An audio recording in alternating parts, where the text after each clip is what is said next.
Basil Hallward was working in his studio on a portrait of a beautiful young man when he was visited by his pleasure-loving friend, Lord Henry Wotton.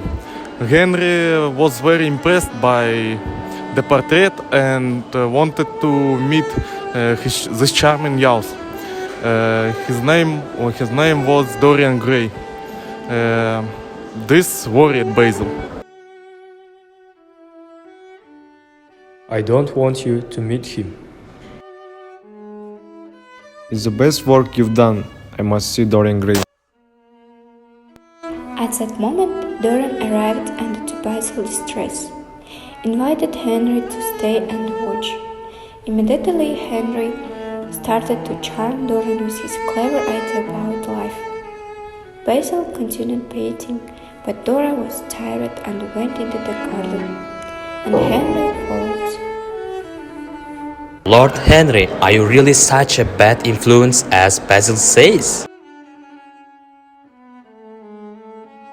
Believe the only way to get rid of temptation is to ill to it. Dorian listened wide-eyed to Henry's words about the horror of old age. He had never thought about this before. He viewed his youthful self in the finished portrait and felt troubled. It would never grow old and ugly. He would sell his soul to remain young forever, like the portrait. I will grow old, but the portrait will never be older. Youth is the one thing worth having. Your beauty will go. Dorian and Henry soon became best friends, and Dorian began to seek new pleasures in London. Who are you in love with? Sybil Vane. Night after night I go to see her play. I worship her. Sybil lived with her poor mother and the brother James, who was preparing to sail to Australia. James was frightened for his beloved sister. He had told them of her great love of Prince Charming, whose real name she did not know, but who came to see her play each night. Who is he? I'm sure he means you no good. If he does you any wrong, I will kill him. Oh, I love Prince Charming.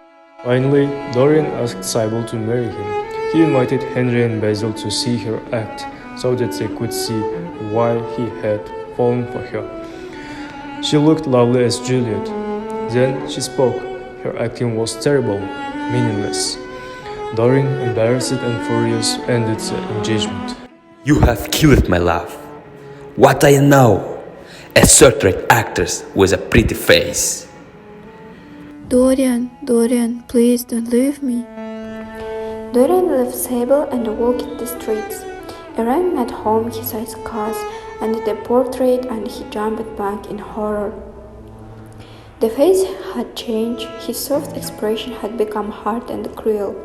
Suddenly he recalled what he said in Basil's studio. Dorian was afraid. Have I been cruel? But oh, I wished for the portrait to grow old while I remained young. The picture shows my true self. Next day, Dorian approached the portrait, sick with fear. He was gazing at it with disbelief when Lord Henry arrived. Dorian told him that he would now decide to marry Sybil.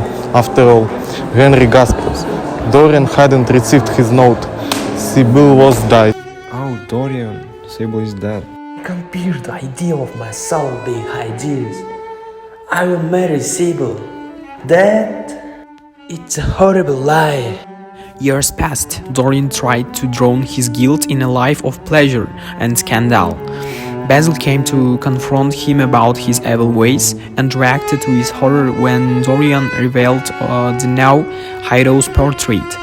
In a fit of rage, Dorian blamed Basil for all his suffering and stabbed his friends to death. I don't believe it's my picture. It has the eyes of the devil. I want the Dorian Gray I used to paint. It's too late, Basil. Basil's body lay beneath the portrait, which was now sweating blood. A cruel and desperate Dorian contacted a former doctor friend, Alan Campbell, and managed to blackmail the horrified man into helping him get rid of Basil's body. What devil's work are you up now? Alan, I had to kill him. He made me suffer. You are mad, Dorian. Dorian tried to forget Basil and the portrait. Again, he threw himself into the distant life. One night in a pub by the river, a sailor grabbed him from behind. It was Sybil's brother, James. But how cold this Yaroslav-looking man be Dorian? James ran off in fear. You wrecked the life of my sister. She killed herself. Oh no! Forgive me, sir. The man I want must be nearly 40. You are little more than a boy. Finally, Dorian had suffered enough.